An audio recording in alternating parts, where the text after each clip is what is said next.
যাকে সালমা কেটে গিলে আয়, ও যদি সত্যি সত্যি এই ভিখারি বাচ্চাকে ভালোবাসি থাকে তাহলে দুজনে কেটে ওদের ভাসি দেবো। ঠিক আছে দাদা।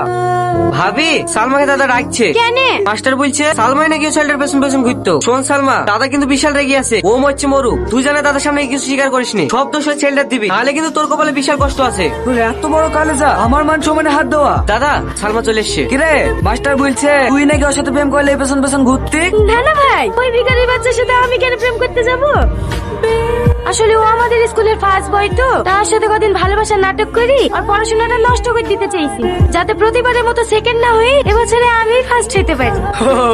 এতে আমার নাটক করে কি দরকার ছিল? আমাকে বললে পারতে, ভাবিটা এই গ্রাম ছাড়া করে দিত। এই কাল সকাল হওয়ার আগে তো ছেলে খেলে এই গ্রাম ছেড়ে চলে যাবি। তোদেরকে যেন এই গ্রামে না দেখি। ঠিক আছে প্রধান সাহেব, আমরা আজকে এই গ্রাম ছেড়ে চলে যাবো, আর কোনোদিন এই গ্রামে ফিরে আসবো না। চলো তো।